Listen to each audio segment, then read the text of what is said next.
کائنات فاطمۃ الزہرا سے چلی. مخدوم سمنا کی نسل آپ کے بھانجے حضرت عبدالرزاق نور العین سے چلی. انہی کا یہ سلسلہ چلتے چلتے اس سلسلہ اشرفیہ میں وقت کے اقطاب، ابدال، اوقات، نجبا، شرفا پیدا ہوئے. اپنے وقت کے عظیم المرتبت اس بزرگ کا نام میں تمہیں ذکر کروں جن کو اعلیٰ حضرت عظیم البرکت رضی اللہ تعالیٰ نے بھی ادب سے نام لیا. اشرفی میاں علی حسین اشرفی میاں رحمۃ اللہ تعالیٰ علیہ، جن کو اعلیٰ حضرت اشرفی میاں کہا جاتا ہے، وہ سلسلہ اشرفیہ کے اعلیٰ حضرت ہیں. یہ مخدوم سمنا رحمۃ اللہ علیہ کی اولاد میں سے، یعنی سیدنا عبدالرزاق نور العین رضی اللہ تعالیٰ عنہ کی اولاد میں سے، انہی کی اولاد میں سے سلسلہ چلا. مختار اشرف سرکار کلام رحمۃ اللہ تعالیٰ علیہ، حضرت سیدنا محدث اعظم ہند کچوچوی رحمۃ اللہ تعالیٰ علیہ. اس سلسلہ اشرفیہ میں آج بھی کثیر علماء موجود ہیں. سادات جس طرح مارارہ مطہرہ میں علم اور شریعت اور طریقت کا سنگم آپ کو وہاں نظر آتا ہے، اسی طرح کچوچا شریف کی ایک خصوصیت ہے کہ اس خانقاہ میں آپ دیکھیں گے علم شریعت بھی ہے اور علم طریقت بھی ہے. آپ یہاں پہنچیں گے تو خالص ڈھونگی صوفیوں کو نہیں دیکھیں گے. الحمدللہ آپ سلسلہ اشرفیہ کی گدی سنبھالنے والے آج بھی موجود اس عظیم المرتبت شیخ الاسلام کے پاس جائیں جنہوں نے تفسیر اشرفی کے جوہر نچھاور کیے ہیں. قرآن عظیم کی مضبوط اور بہترین محکم تفسیر بیان کی ہے اور جامع معقولات و منقولات ہیں. میرے والد گرامی حضرت مولانا محمد ابن حسن اللہ ان کی قبر پاک پر رحم فرمائے، میرے والد گرامی سیدنا شیخ الاسلام مدنی میاں صاحب قبلہ ادام اللہ اقبالہ کے زمانے طالب علمی کے عینی شاہد ہیں. اس زمانے سے جانتے ہیں جب جامعہ اشرفیہ مبارک پور میں وہ تعلیم حاصل کر رہے تھے، اس وقت بھی اپنی جماعت کے ممتاز علماء میں تھے، سب سے اول پوزیشن کے تھے. اسی طرح خانقاہ میں آج بھی علم ہے. وہاں کے شہزادوں کو ہم نے دیکھا ہے، جامعہ ازہر مصر تک پہنچے ہیں، بغداد تک پہنچے ہوئے ہیں. الحمدللہ یہ کچوچا شریف کی جو خانقاہ ہے آج بھی شریعت اور طریقت دونوں کا سنگم ہے. میری دعائیں ہیں مولا ان سادات کا سایہ ہمیشہ قائم و دائم رکھے. اور سلسلہ اشرفیہ کے قائد ملت حضرت سید محمود اشرف صاحب، میرے گہرے ان سے تعلقات ہیں. قائد ملت ممبئی تشریف لاتے ہیں، بڑی مہربانیاں، بڑی عنایتیں، بڑی لطف اندوزیاں فرماتے ہیں. عزیزان گرامی، میں نے یہ تاریخ مخدوم سمنا کی اس لیے ذکر کی کہ ہندوستان میں آپ کو یہ معلوم ہونا چاہیے کہ جس طرح صوفیہ کاملین میں سلطان غریب نواز رحمۃ اللہ تعالیٰ علیہ نے تبلیغ دین فرمائی، خواجہ قطب الدین بختیار کاکی نے فرمائی، بابا فرید الدین گنج شکر نے فرمائی، حضرت مخدوم صابر کلیری رحمۃ اللہ علیہ نے فرمائی، اعلیٰ حضرت نے فرمائی اور دیگر اولیاء کاملین نے. اسی طرح مخدوم کچوچا کا ایک بہت بڑا حصہ ہے تبلیغ اسلام کا. تقریباً 75 سال مخدوم سمنا نے ہندوستان کو عطا کیے ہیں. 75 سال واپس کبھی سلطانیت کے مرتبے کو اور اس کرسی کو نہیں حاصل کرنے کی خواہش کی جو سمنان میں آپ ترک کر کے آئے تھے. 100 سال کی عمر پاک آئی جب آپ اپنی خانقاہ میں اپنے خالق حقیقی سے جا ملے.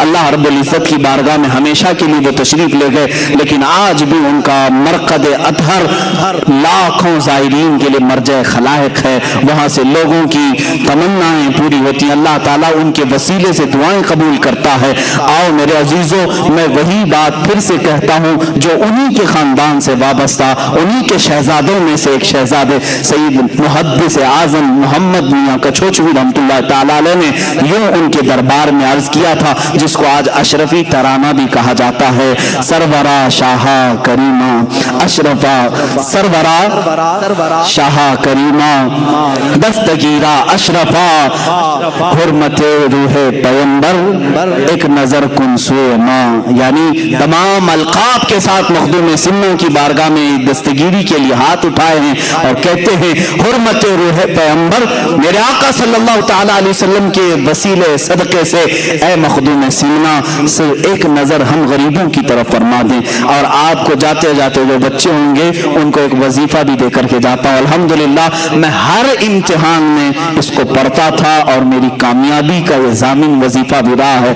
میں جب بھی چاہے یہاں سے لے کر ہندوستان سے جامعہ ازہر مصر تک جب میرے پاس امتحان کا پرچہ آیا ہے اس وقت تک میں قلم نہیں چلاتا تھا جب تک یہ وظیفہ، یہ سلسلہ اشرفیہ کے بڑے بزرگ کا دیا ہوا وظیفہ تھا، اس کو جب تک میں ذکر ذکر نہیں کرتا تب تک میں لکھتا نہیں، اور الحمدللہ اس سے کامیابی بھی بہت ملتی ہے۔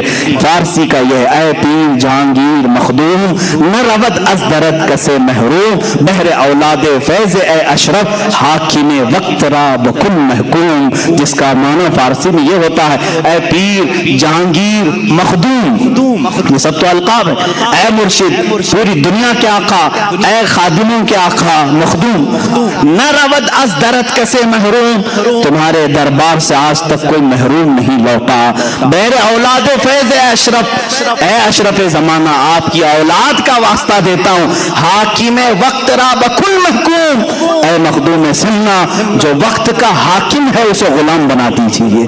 جب ہم یہ دعا کرتے ہیں اچھے اچھوں کے پسینے بھی چھوٹتے ہیں، اللہ تعالیٰ ہمیں غیب سے یہ قوت عطا کرتا ہے۔ بارگاہ رب العزت میں دعا ہے اے مولا حاکم وقت را بکن محکوم، حاکم وقت را بکن محکوم، حاکم وقت را بکن محکوم، مولا ظلم ظالموں کے ظلم سے ہم سب کی حفاظت فرما۔ مخدوم سنہ رحمت اللہ تعالیٰ علیہ کے تبرکات، ان کے تمام تر تصرفات سے ہم سب کو بھی مولا حصہ عطا فرما، ان کے برکات، ان کے انوار، ان کے فیوز سے ہم سب کو حصہ عطا فرما۔ مخدوم سنہ سے وابستہ یہ مجمع ہے مولا، اشرف زمانہ سے وابستہ تیرے دربار میں وسیلے کے لیے ہاتھ اٹھایا، ان کا وسیلہ لیتے ہوئے مولا ہماری تمام زمینی آسمانی بلاؤں سے حفاظت فرما۔ اے کریم خدا ہم سب کو جنات، آصف، سحر، جادو، سفلی، علوی، ہر طرح کی بری آفتوں سے محفوظ فرما۔ مخدوم اشرف جہانگیر سمنانی رضی اللہ تعالیٰ عنہ کا دنیا میں بھی ہمیں یا واسطہ عطا فرما، اور قیامت کے دن ان کے جھنڈے تلے ہمارا حشر فرما۔ وصلی اللہ تعالیٰ علی خیر خلق محمد وآلہ واصحابہ اجمعین، وآخر دعوانا الحمدللہ رب العالمین۔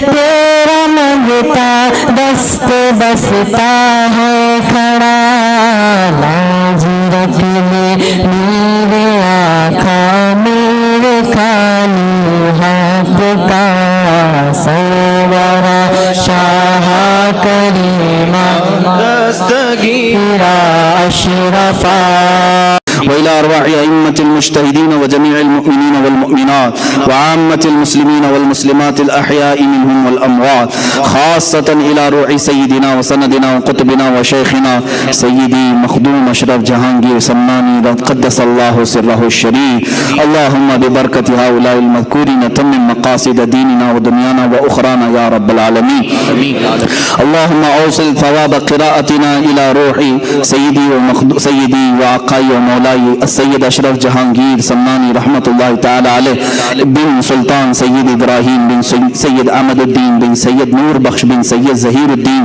بن سید تاج الدین بن سید علی بن سید محمد بن سید کمال الدین بن سید مبارز الدین بن سید جمال الدین بن سید عبداللہ بن سید حسین بن سید احمد بن سید حمزہ بن سید علی اکبر بن سید موسیٰ بن سید اسماعیل ثانی بن سید محمد المکتوم بن سید اسماعیل اکبر بن سیدنا امام جعفر صادق بن سیدنا باقر بن امام سیدنا علی زین العابدین بن امام سیدنا حسین شہید کربلا بن سیدنا امام علی و سیدہ فاطمہ بنت رسول اللہ، اللہم ببرکت هؤلاء المذکورین یسر امورنا وحصل مرادنا وقض حاجاتنا یا قاضی الحاجات، اللہم اشفی امراضنا وامراض المسلمین وارحم موتانا وموت المسلمین، الہ العالمین ستار علیہ غفار الذنوب قدیر جبار خدا اس مجمع پاک پر تو اپنا رحم و کرم نازل فرما، مولا تیرے محبوب ولی سیدنا مخدوم سمنانی رحمت اللہ تعالی علیہ کا ذکر خیر یہاں کیا گیا ہے، اے رب ذوالجلال تیرے اس محبوب ولی کا واسطہ ہم سب کی بخشش فرما دے، مسجد سے نکلنے سے پہلے ہم سب کو بخشے ہوا میں شمار فرما، اے کریم خدا ہمارے صغائر و کبائر کو معاف کر دے، اس مجمع کو اس جلسے کو مولا قیامت کے دن ہمارے گناہوں کا کفارہ بنا دے، مخدوم سنہ رحمت اللہ تعالی علیہ کا دامن ہمیں قیامت کے دن عطا فرما، اے کریم خدا ارحم الراحمین جملہ پریشانیوں سے ہمیں چھٹکارا عطا فرما، امت مسلمہ پر رحم و کرم فرما، پورے ہندوستان کے مسلمانوں کی عزت و آبرو کی حفاظت فرما، مخدوم سنہ کا واسطہ مولا دنیا میں آج موجود اسلام اور مسلمانوں کے دشمنوں کو خاک و خاسر فرما دے، اسلام و سنیت کا بول بالا فرما، کفر و شرک کا منہ کالا فرما، اے رب ذوالجلال ان کے تمام تمام تر منصوبوں کو خاک میں ملا دے۔ قدیر و جبار خدا امن و امان عطا فرما، پورے ہندوستان میں امن و امان عطا فرما، ہر طرح کے ظلم و ستم سے سب کی حفاظت فرما۔ یہاں جتنے حاضر ہیں ہم میں جو بے اولاد ہیں انہیں اولاد صالح عطا فرما، جو بے روزگار ہیں انہیں حلال روزیاں عطا فرما، جو بے جوڑ ہیں انہیں حلال انہیں نیک و صالح رشتے عطا فرما۔ اے کریم خدا جو قرض میں مبتلا ہیں ان کے قرضوں میں آسانیاں عطا فرما، جو ناحق جیلوں میں بند ہیں انہیں رہائی کی سبیل پیدا فرما۔ اے کریم خدا ارحم الراحمین ہم سب میں اتحاد و اتفاق نصیب فرما، ہمارے مشائخ کا سایہ ہم سب کے سروں پر دراز فرما، سلسلہ اشرفیہ کے تمام بزرگان دین مشائخ کا سایہ ہم سب پر دراز فرما، ان کے ذریعے سے دین و سنیت کی خدمت عطا فرما۔ اے کریم خدا ارحم الراحمین مولا یہاں پر ہم جتنے بچے جوان بوڑھے حاضر ہیں تیرے دربار میں صرف اتنی التجا کرتے ہیں مولا اس وقت تک موت نہ عطا کر جب تک تو ہم سب سے راضی نہ ہو جا۔ مولا مرنے سے پہلے ان آنکھوں کو تیرے حبیب پاک صلی اللہ علیہ وسلم کے چہرے کی زیارت نصیب فرما، دنیا میں ہر آفت سے بچانا مولا، عقبہ میں نہ کچھ رنج دکھانا مولا، بیٹھیں جو در پاک پیغمبر کے حضور ایمان پہ اس وقت اٹھانا مولا۔ ان اللہ و ملائکتہ یصلون علی النبی یا ایھا الذین آمنوا صلوا علیہ وسلموا تسلیما۔ اللهم صل على سيدنا ومولانا محمد معدن الجود والكرم وآله وأصحابه الكرام وابنه الكريم وبارك وسلم، دعواهم فيها سبحانك اللهم وتحيتهم فيها سلام وآخر دعواهم أن الحمد لله رب العالمين۔ جب دمیں واپسی ہو یا اللہ، جب دمیں واپسی ہو یا اللہ، لب پہ جاری ہو بس لا الہ الا اللہ محمد رسول اللہ۔